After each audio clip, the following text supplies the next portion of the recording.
Bismillahirrahmanirrahim. Assalamu alaikum. Students, today's topic of lecture is aplastic anemia, and we will discuss some of the hemolytic anemias too.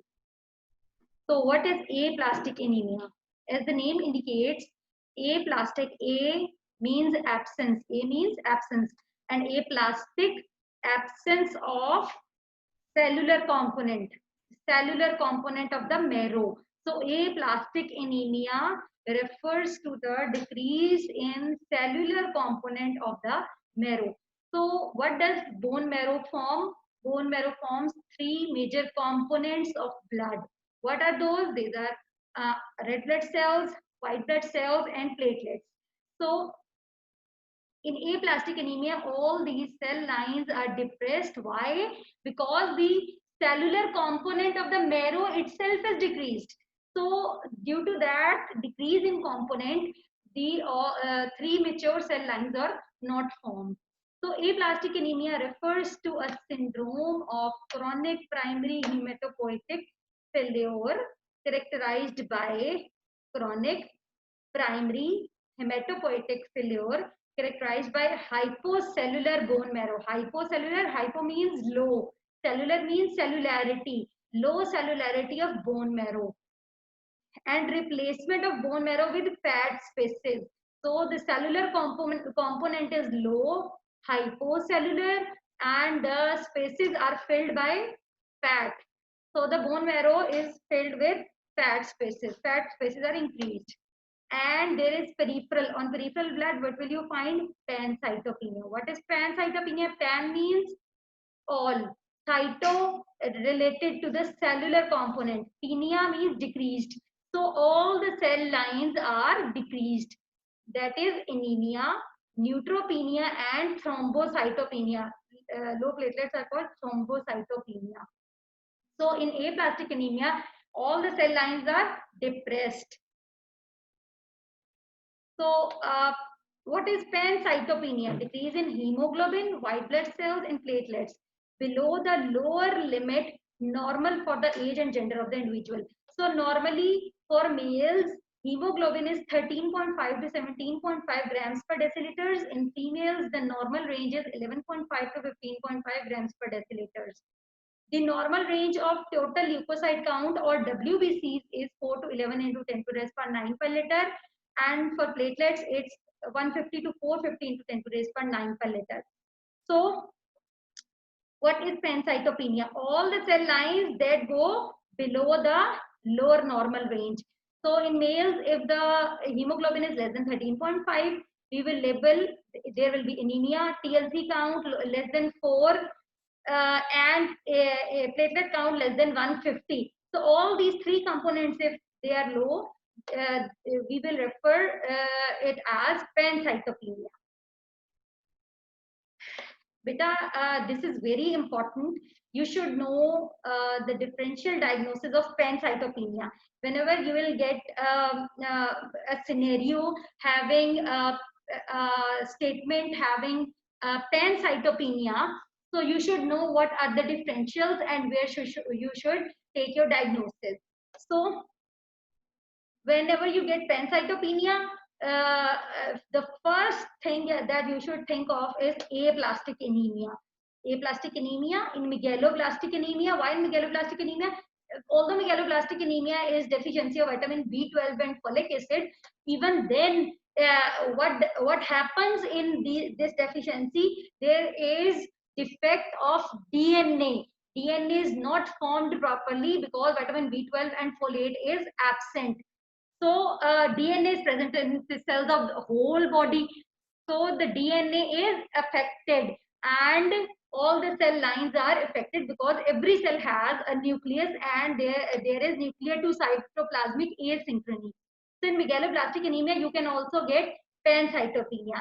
In hypersplenism, in MDS, that is myelodysplastic syndrome, in myelofibrosis, acute leukemias, lymphomas, and paroxysmal nocturnal hemoglobinuria. So these are the DDs of pancytopenia. You should memorize them, all the DDs. So aplastic anemia, there may be primary cause that lead to aplastic anemia, and there may be secondary causes. In primary causes, there are congenital defects that can cause aplastic anemia, such as in Fanconi and non-Fanconi types of anemia types. You will get aplastic anemia, and the acquired causes may be idiopathic. And a lot of cases are there in which this is acquired. Idiopathic cause of aplastic anemia you'll see in your wards. So the secondary causes may be aplastic anemia can be triggered by drugs, by chemical agents, by viruses, and some physical agents. So what are the, we'll discuss them one by one. So the drugs that can cause aplastic anemia are those drugs that cause bone marrow depression, such as cytotoxic drugs, cyclophosphamide, vincristine, and vinblastine. These, these all cytotoxic drugs are mainly anti-cancer drugs, nitrogen mustard and bisulfan. So these anti-cancer drugs are cause bone marrow depression and can lead to aplastic anemia. So the chemical agents that cause aplastic anemia are benzene-related compounds, such as insecticides, DDT, and chlordine, anti-lice agents. They can also cause aplastic anemia. Dry cleaning agents and food additives that can also cause aplastic anemia. The physical agents include radiations, for example, X-rays and nuclear mishaps and explosions, and workers in radiology and radiotherapy units. Alpha, beta, and gamma rays also can cause bone marrow depression. So the viral infections that can cause aplastic anemia are hepatitis. In patients of hepatitis, sometimes you see aplastic anemia. In cytomegalovirus infections, in Epstein-Barr virus infections, and herpes zoster infection. Also in patients of paroxysmal nocturnal hemoglobinuria and pancreatic insufficiency, you can also see aplastic anemia. So Fanconi anemia, as we have already seen, the Fanconi anemia is the congenital cause of aplastic anemia. So what happens in Fanconi anemia, beta, this is very important. Very often you get scenarios on Fanconi anemia in UHS. So it is a familial rare autosomal recessive disorder. It is a recessive disorder. It is a recessive disorder that is accompanied by multiple congenital abnormalities. What are multiple congenital abnormalities? These are the basic thing that leads to all the problems is DNA repair disorder. Beta, remember, there is DNA repair disorder, and marrow hypofunction becomes evident early in life. Bone abnormalities such as in thumbs and radii, as you can see, these the thumb and also the radius bone abnormalities are there in Fanconi anemia. Renal defects, and they may also present with acute leukemias. As you can see, this patient has abnormal thumb, and some patients also have abnormal radii, or even radius bone is absent in some patients. As you can see in this picture, there is pigmentation, hypo or hyperpigmentation of skin, and in this picture you can see, I hope you can see in this picture. In this picture, you can see that the bone marrow is hypocellular. The fat spaces are increased. So, fat spaces are increased.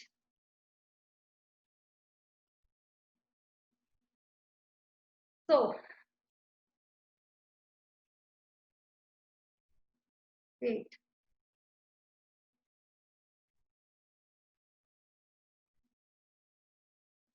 So what is the pathogenesis? Beta, the pathogenesis of aplastic anemia is not fully understood.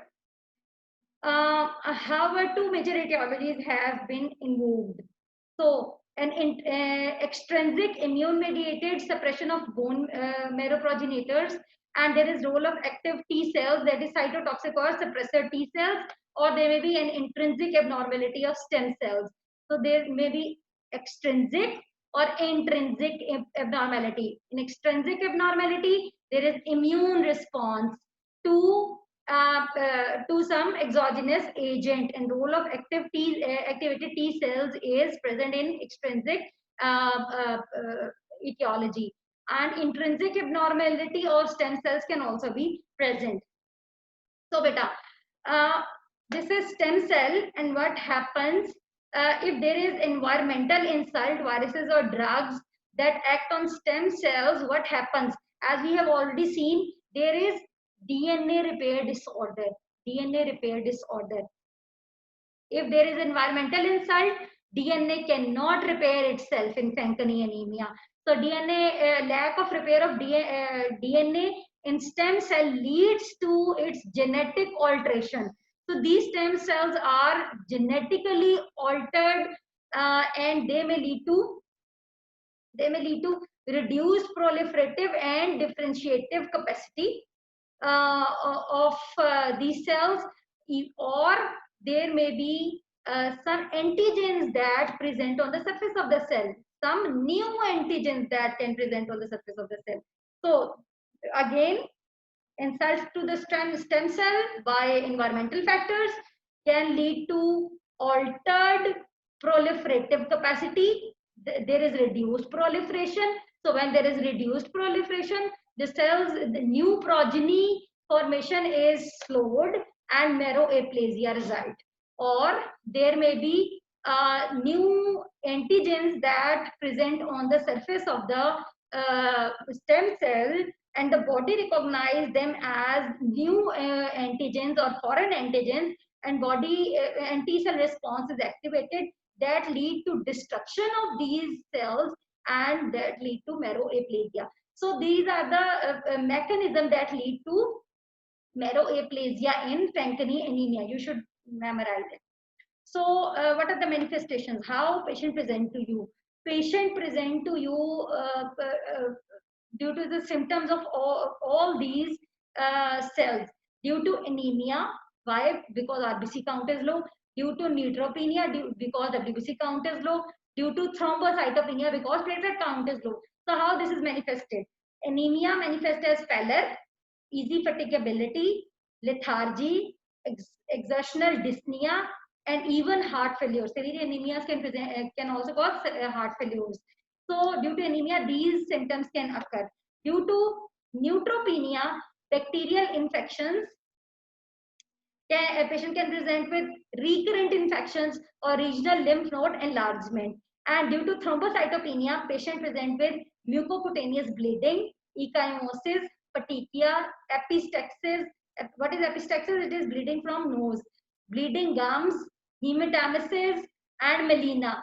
So the patient of Fanconi anemia presents with all these issues, all these symptoms, because the patient has pancytopenia, and with pancytopenia, patient presents with the symptoms of due to anemia, due to neutropenia, and due to thrombocytopenia. So how do you diagnose these patients in lab? So on CBC, HB is low, packed cell volume is also low, and red cell count, as it is evident that there is marrow aplasia, so there is also red cell count is also low in peripheral blood. So these hemoglobin, packed cell volume, and red cell count, they all are decreased. Mean corpuscular volume, mean corpuscular hemoglobin, and MCHC, they all are normal, which shows that whatever small amount of cells bone marrow is producing, they are normal. They are in normal morphology. The bone marrow is producing normal morphology cells, even though the cellular number is not adequate in peripheral blood. So TLC is total leukocyte count that is decreased, because we know the WBC precursor, WBC production is also affected. So the neutrophil counts is also decreased. All the cellular counts are decreased, but mainly as we have a good chunk of WBCs is neutrophils, so we talk of it. So neutrophils is decreased. Platelet count is also decreased. So on CBC, you get HB, TLC, and platelets. They all are decreased, which show pancytopenia.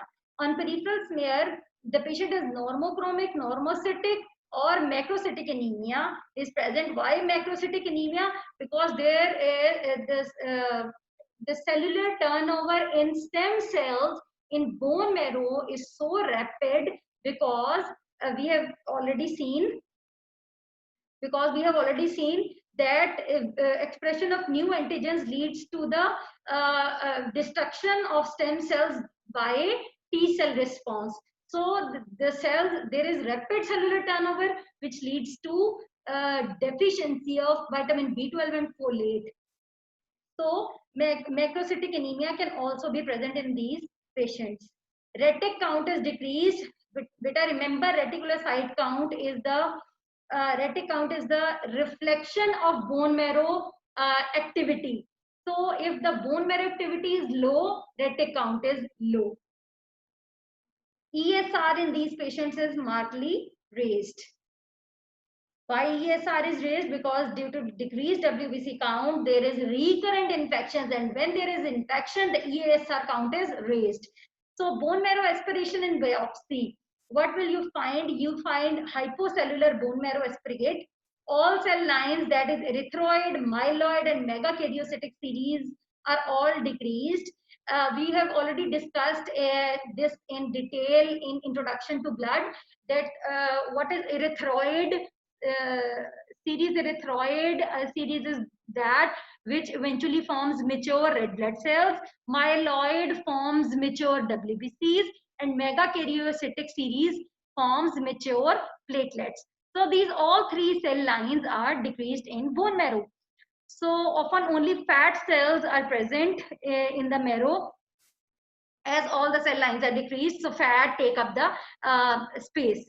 So fat cells are present, and fibrostroma and scattered lymphocytes and plasma cells are only present, or you will have uh, you will find a relative increase of lymphocytes and plasma cells, because there are many fat cells, and only lymphocytes and plasma cells are more, they are more evident. You will pick them that there are more lymphocytes and plasma cells in bone marrow. So this is very important differential of aplastic. In aplastic, you find only lymphocytes and plasma cells in marrow. So marrow aspirates often yield little material. Often it is a dry tap. Dry means that you cannot, you tried a lot, but you couldn't suck out the marrow from the bone marrow space. So it's usually a dry tap, because there is fat cells. There are so many fat cells. There is hypocellularity. So nothing is to be sucked in the aspirate of bone marrow biopsy. So better look at this. This is a microscopic picture of a normal bone marrow, in which you can see normal cellular activity. This is a megakaryocyte. You can see this is another megakaryocyte. Megakaryocytes are big cells. So this is another megakaryocyte, and all these small cells are either of erythroid series or myeloid series. So this is a normal marrow in which there are few fat spaces. But in marrow of aplastic anemia, fat spaces are so much increased that only a few you can appreciate only few cells in this marrow aspirate. So this is a very typical picture of bone marrow of aplastic anemia patient. So treatment. Bone marrow transplantation is the treatment of choice in those with a septal donor. It provides a 5-year survival of more than 75% patients. So in aplastic anemia, eventually, if no other treatment is successful, you can go for bone marrow transplantation. Older patients or those without suitable donors often respond well to immunosuppressive therapy. Why immunosuppressive therapy? Because the T cell response that is killing stem cells, that T cell response is suppressed and no further killing of stem cells is there. And this is the role of immunosuppressive therapy. Now, beta, we will discuss some of the hemolytic anemias today. So, hemolytic anemias, as the name indicates, what are hemolytic? Hemo means blood. Hemo means blood, and lytic means breakdown. So, the breakdown, the diseases in which there is breakdown of blood and that leads to anemia, they are called hemolytic anemias. So, what are there are many hemolytic anemias. Some we will discuss the important ones. They are hereditary spherocytosis, G6PD deficiency, paroxysmal nocturnal hemoglobinuria, immune hemolytic anemias, and sickle cell anemia. So, what is hereditary spherocytosis? As the name indicates, heredity means something that has been inherited from the patient, from the parents. Spherocytosis, spherocytes, you know, they are like a ball. So spherocytosis, you all know that what is the name, what is the shape of normal RBCs? The name of normal shape of normal RBCs is, what is the shape? Biconcave, as in this picture. This is a normal red blood cell. This is a spherocyte.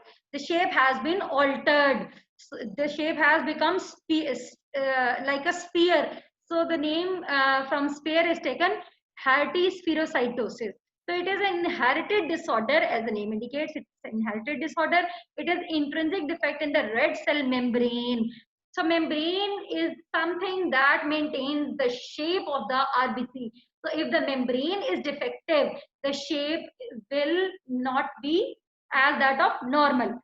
So there is intrinsic defect in the red cell membrane skeleton that render red cells spheroid, less deformable. These cells are spheroid, less deformable, and vulnerable to splenic sequestration and destruction.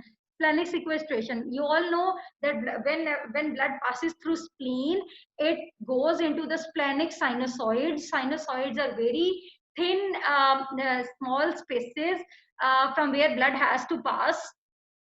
So when the blood passes through spleen, in these sinusoids, normal RBC become deformed and pass through these sinuses.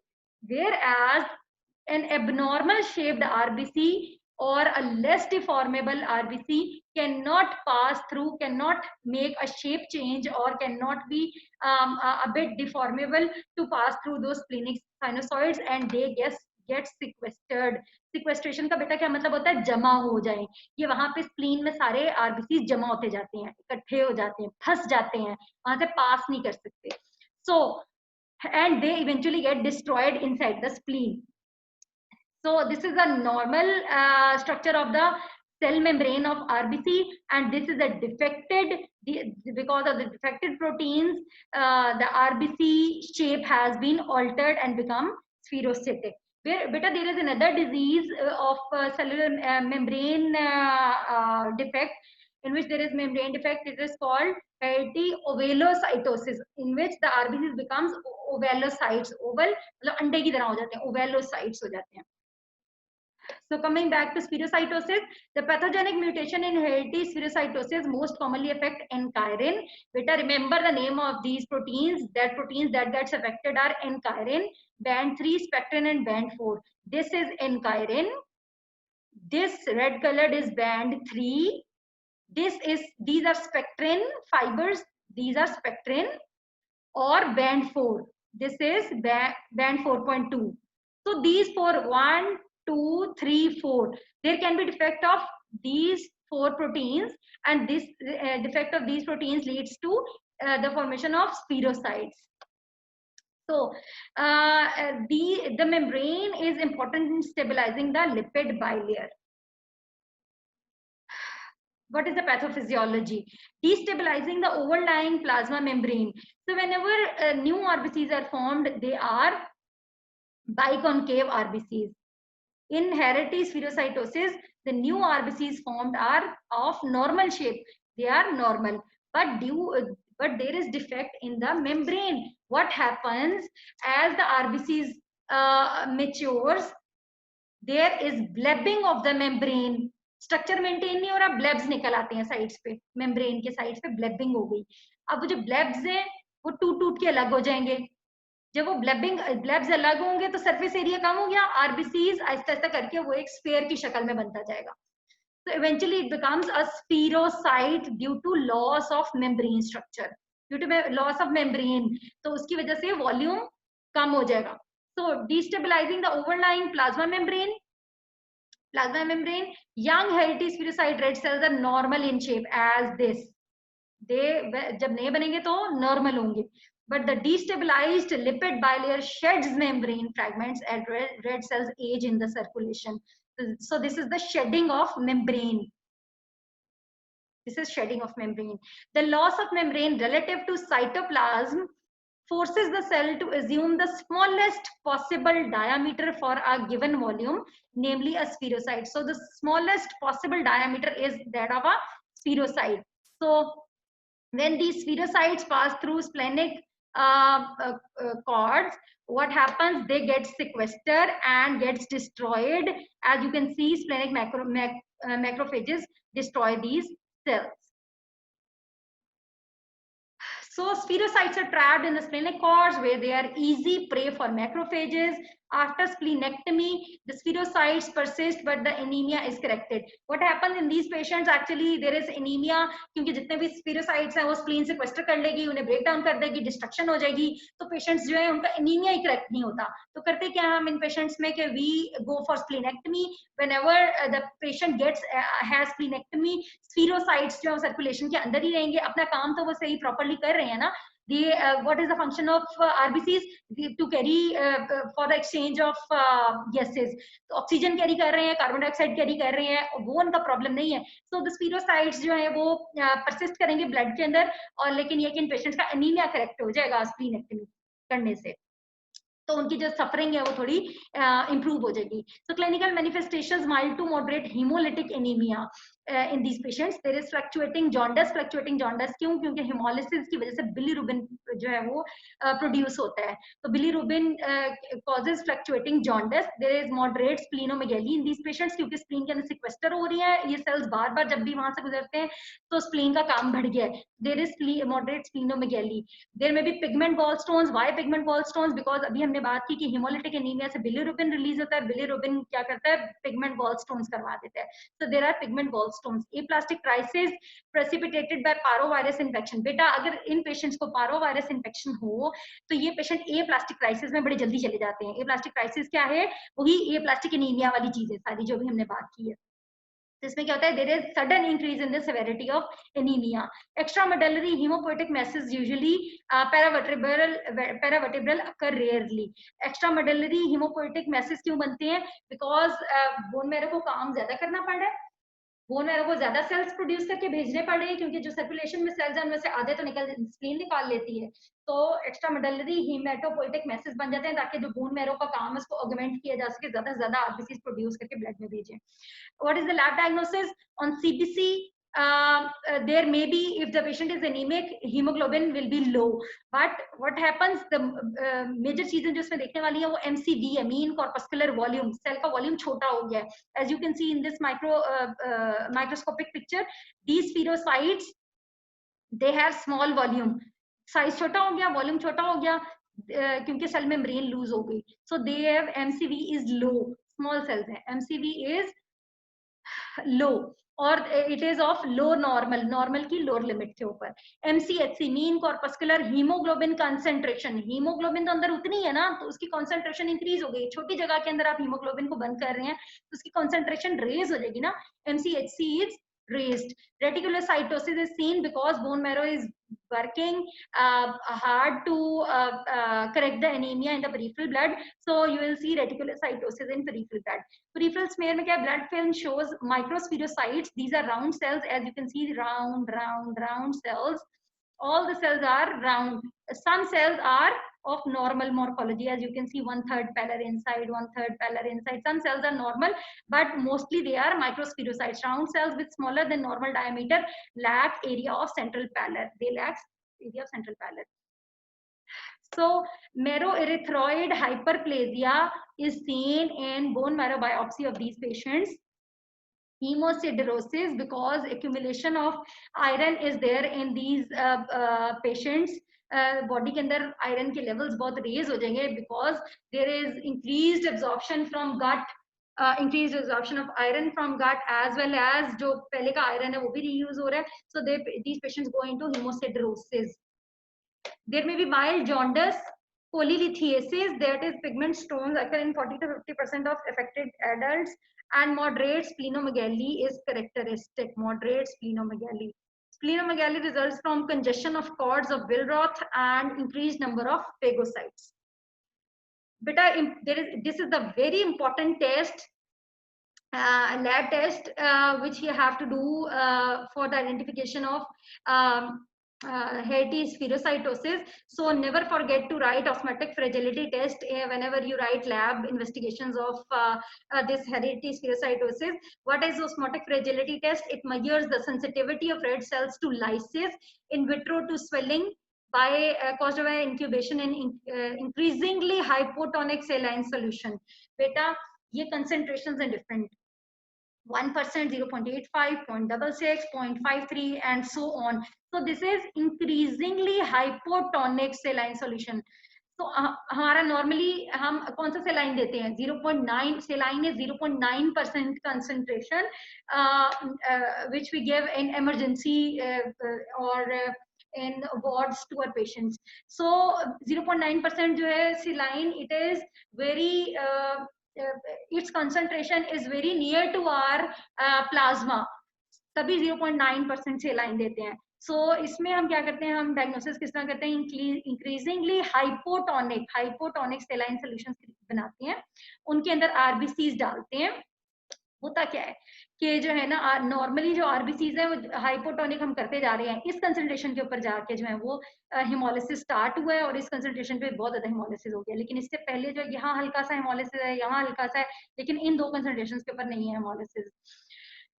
लेकिन जहाँ Haiti spherocytosis है, इस पे normal जो 0.9 या 1% से line है, उसके ऊपर हेमोलिसिस नहीं हो रहा. लेकिन जैसे ही माइल्डली भी आप उसको कंसंट्रेशन चेंज होगी ना, उसके अंदर हेमोलिसिस स्टार्ट हो जाएगा. So this is osmotic fragility. These cells are fragile, they get osmotically destroyed. So this is osmotic fragility test. These cells are, when they are incubated in increasingly hypotonic saline solution, these cells are prone to lysis. So osmotic fragility test is the measure the sensitivity of red cells to lysis in vitro. So what happens?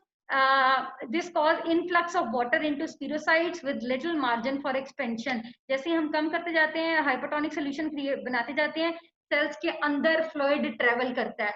तो स्फीरोसाइट्स के अंदर तो पहली room नहीं है, वो क्या होते हैं, वो बर्स्ट कर जाते हैं, जल्दी बर्स्ट कर जाते हैं. नॉर्मल सेल्स के अंदर कैपेसिटी है, वो स्वेल करते जाते हैं इस कंसंट्रेशन के ऊपर भी, लेकिन उसी कंसंट्रेशन के ऊपर स्फीरोसाइट्स जो है वो डिस्ट्रॉय हो जाते हैं, हीमोलाइज हो जाते हैं. सो G6PD deficiency. Beta, G6PD deficiency is inherited X-linked enzyme abnormality. G6PD participates in the hexose monophosphate shunt pathway. Beta, याद रखिए, G6PD deficiency related to HMP shunt.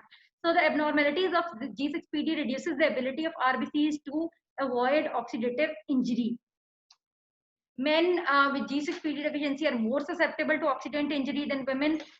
Uncommonly presents as neonatal jaundice or chronic low-grade hemolysis. So, students, what is the pathophysiology? As we all know, hydrogen peroxide that is formed inside the body has to be reduced to water because it is very injurious for the cells. So जब भी hydrogen peroxide को आपको reduce करना है, आपको करना क्या है, वाटर के अंदर कन्वर्ट करना है, आपको क्या चाहिए, you need all these steps to occur as it is. So what happens when hydrogen peroxide converts to water? Glutathione is oxidized. Glutathione is oxidized.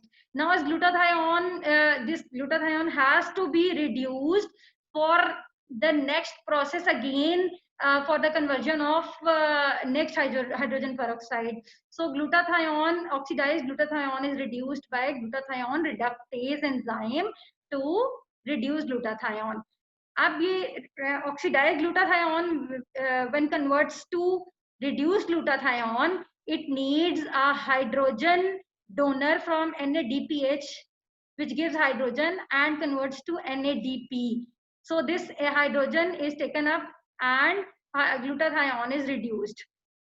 So this process is also very necessary. So if there is no NADPH, there will all the processes will be hampered, and what happens, hydrogen peroxide will not get converted into this. And if all these any of this enzyme is also deficient, hydrogen peroxide will also not get converted into water. So there will be oxidative damage to the cells. So we are basically focusing on G6PD deficiency. This G6PD that converts NADP to again NADPH, and NADPH then it helps in reducing the glutathione, and reduced glutathione helps hydrogen peroxide to get converted into water. So this is the pathogenesis. So if enough NADPH is not available to regenerate reduced glutathione, hydrogen peroxide accumulates. As a result, oxidation of sulfhydryl groups of globin chains and hemoglobin denatures, hydrogen peroxide denatures hemoglobin. And the precipitates are known as Heinz bodies. As you can see, these Heinz bodies are present inside the RBCs. They're demonstrated by staining of red cells with supravital stain. These RBCs are stained with supravital stains. So the Heinz bodies, when accumulated in RBCs, whenever these RBCs pass through spleen, they get the spleen macrophages bites these RBCs and bite cells, or you will find also bite cells in the peripheral blood. So Heinz bodies attached to the RBC membrane, cell membranes are damaged, and decreased deformability of the RBCs leads to intravascular hemolysis. That is inside the vessels. What is extracellular hemolysis? That occurs inside the spleen. So Heinz bodies attached to RBC membrane. These RBC, when passed through splenic cords, macrophages bite out Heinz bodies, and the cells become bite cells. And the loss of membrane leads to the extravascular hemolysis. So beta usually patients जो हैं ये बड़ी अच्छी routine life अपनी गुजार रहे होते हैं unless there is exposure to offending drug or toxins such as drugs that cause oxidative stress to the cells, or infections, or fava beans that result in favism. So जब तक ये बाहर से exogenous stress नहीं आया तब तक patients जो है वो normal अपनी जिंदगी गुजार रहे होते हैं. There is no G6PD symptoms. कई दफा पता ही तब चलता है जब patient को infection होती है.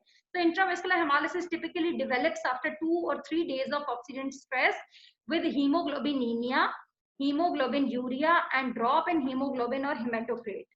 So in lab diagnosis, peripheral blood के fragmented RBCs, spherocytes, white cells, and polychromasia is seen. Heinz bodies we have already discussed कि ये methylene blue से stain होंगी. Unconjugated hyperbilirubinemia, hemoglobinemia, hemoglobinuria, and absent haptoglobins are present, because haptoglobin is a protein that binds free hemoglobin. जब भी intravascular hemolysis हुआ, hemoglobin release हुई, hemoglobin जो है वो attach हो जाएगी haptoglobin से. So there are qualitative tests for detection of G6PD deficiency. There is fluorescent spot test and methemoglobin detection test. Beta, you should memorize the names of these tests to be written in the lab diagnosis. So this is all for today. Next time we will discuss remaining hemolytic anemias. Thank you. Video मेरी को बंद हो गई थी. Video बंद नहीं होती है. नहीं वीडियो चल रही है. आपने कुछ किया था कैमरे को? हाँ यहाँ ना मेरे को वो स्लाइड थी तो मैंने इधर घुस दिया था इसको. नहीं वीडियो चल रही है पक्की. उसको नजर आ रही होगी. लेक्चर में रिकॉर्ड हो जाएगी.